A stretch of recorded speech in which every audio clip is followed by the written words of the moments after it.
In front of me is Redmi Note 12 Pro, and today I would like to show you how you can access all your downloads on this device.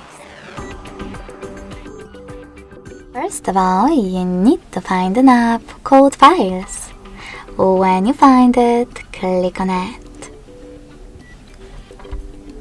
If you never used it before, select Continue, click on Allow, and tap on this gray switcher next to Allow access to manage all files. Then select Browse at the bottom in the middle and click on Downloads category.